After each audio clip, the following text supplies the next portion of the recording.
Χαίρετε. Σήμερα θα μιλήσουμε για τα parting tools. Δηλαδή για αυτά τα εργαλεία με τα οποία κόβουμε το κομμάτι μας και το βγάζουμε πλέον από τον τόρνο. Πάμε να τα δούμε. Το πιο κλασικό είναι αυτό εδώ. Ένα κλασικό parting tool είναι το μαχαίρι. Θα το δούμε και στη συνέχεια. Είναι και πολύ λεπτό. Αν και αυτό δεν το λες ακριβώς parting tool, θα το βάλω στην ίδια κατηγορία με αυτά τα εργαλεία. Συνήθως αυτού του τύπου τα εργαλεία τα έφτιαχναν από μεγάλα σκαρπέλα μαραγκού. Πάμε να τα κονίσουμε και να δούμε πώς δουλεύουν. Για αυτά τα δύο η διαδικασία είναι ίδια.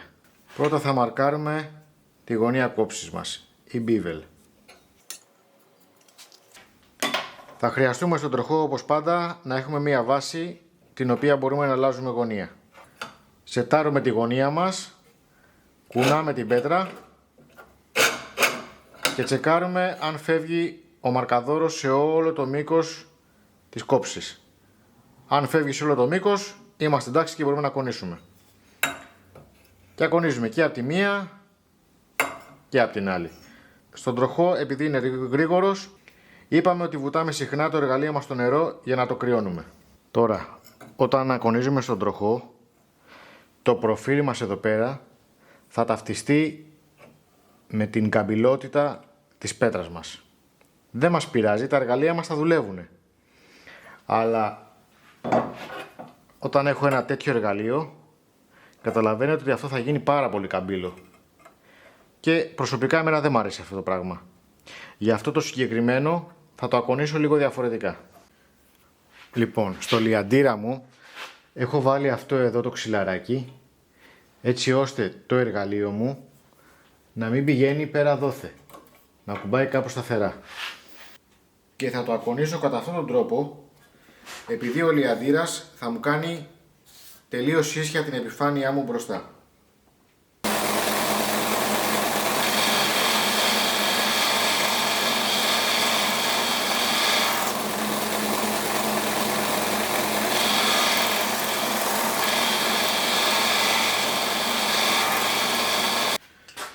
Τώρα στην πλατφόρμα σας μπορείτε να βάλετε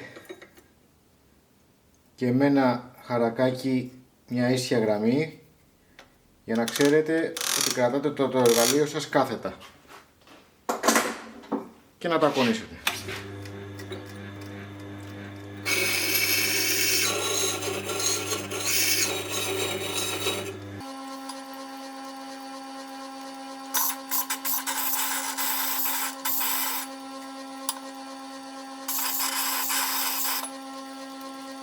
Για όλα τα εργαλεία μπορείτε να χρησιμοποιείτε και αυτά τα μικρά τα διαμαντάκια, πιο χοντρό, πιο λεπτό και πιο λεπτό, και να τα φρεσκάρετε στο χέρι χωρίς να χρειάζεται να σετάρετε τα εργαλεία σας κάθε τόσο. Παίρνουμε το χοντρό.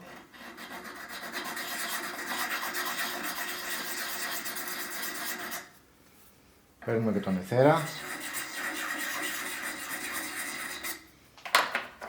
Το πιο λεπτό.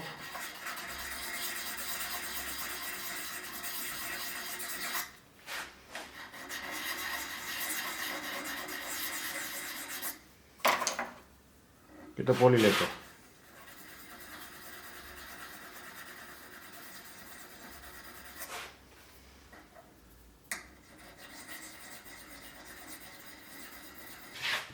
Ένα λάθος που κάνουμε πολύ στην αρχή είναι το κλασικό parting tool, προσπαθούμε να το βάλουμε κάθετα μες στο ξύλο. Δεν δουλεύει όμως έτσι. Πάμε να δούμε.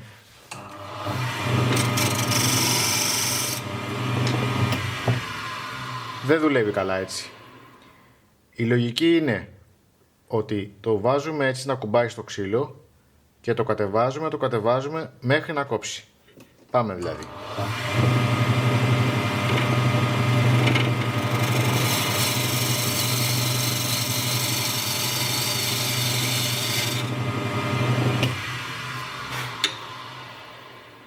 Βλέπετε, όσο μικραίνει ο κύκλος μου, αλλάζει και η γωνία μου.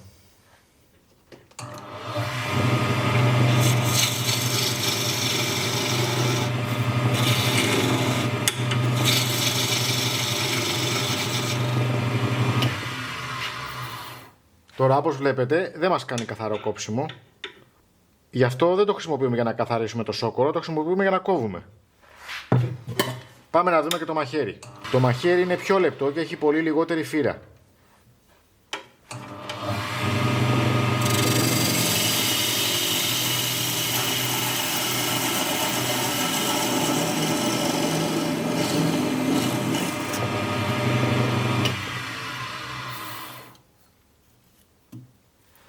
Η ίδια λογική είναι. Τώρα βέβαια αυτά τα εργαλεία, επειδή πάνε και σφινώνονται μέσα στο ξύλο, γενικά αναπτύσσουν θερμοκρασία. Γι' αυτό θα δείτε και μερικά parting tools που είναι σε στυλ διαμάντι. Σε αυτά περνάει ο αέρας λίγο καλύτερα και δεν καίγονται τόσο πολύ όσο τα υπόλοιπα. Αλλά και αυτά δεν νομίζω ότι δουλεύουν super τέλεια.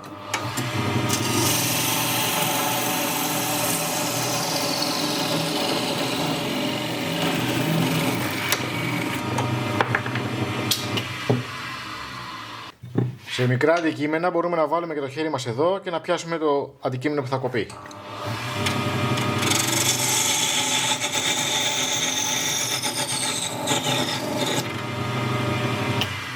Ιδανικά όμως δεν το κόβουμε μέχρι τέλος. Δηλαδή ξεκινάμε, κόβουμε.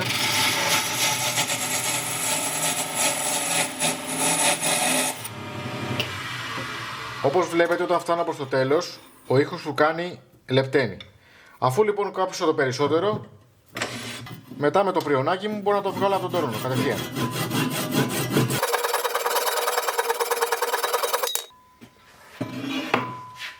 Μια χαρά. Ένα άλλο κολπάκι που κάνω εγώ για να μην αναπτύσσεται πάρα πολύ υψηλή θερμοκρασία είναι ότι όταν κάνω ένα κόψιμο το κάνω σε δύο δόσεις. Δηλαδή λίγο από εδώ, λίγο από εδώ, λίγο από εδώ. Δηλαδή ουσιαστικά κάνω διπλό λούκι, έτσι ώστε να μην ακουμπάει το εργαλείο μου στα πλάγια του επάνω στο ξύλο και θερμαίνεται. Πάμε να δούμε.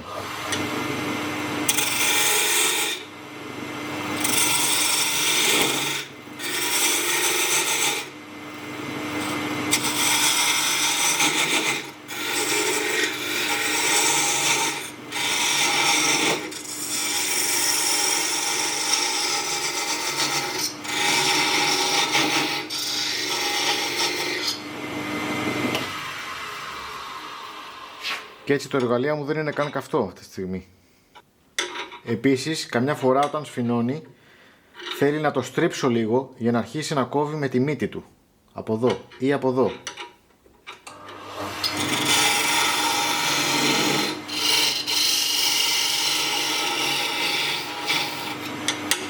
Τώρα, εκτός από το να κόβω κομμάτια, μπορώ να κάνω και μικρά σχήματα με το parting tool.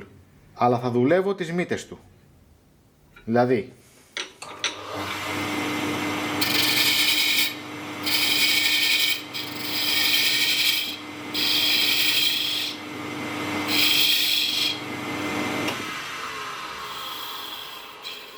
μπορώ να κάνω και αυτά τα κόλπα.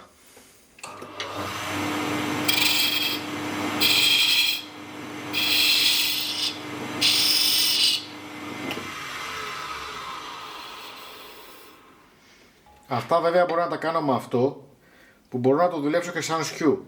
Δηλαδή στις 45 μοίρες και να προσπαθώ να μην κόβω από τη μέση και πάνω.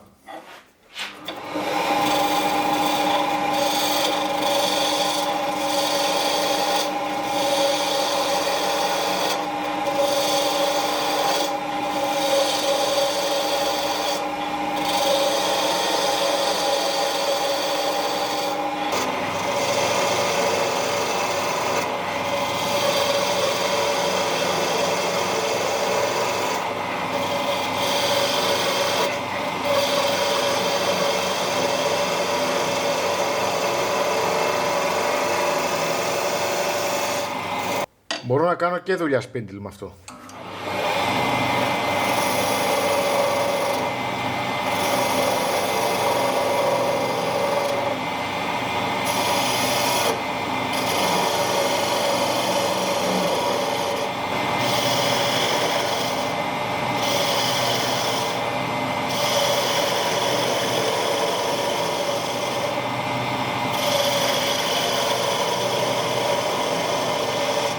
Όπως είπαμε, τώρα κόβουμε με τις μύτες.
χρήσιμο εργαλείο. Αυτά παιδιά για τα parting tools. Ελπίζω να σας φάνηκε χρήσιμο το βίντεο. Αν ξεχάσαμε και κάτι, αφήστε κάνα comment κάτω από το βίντεο. Και μέχρι την επόμενη φορά, να είστε καλά.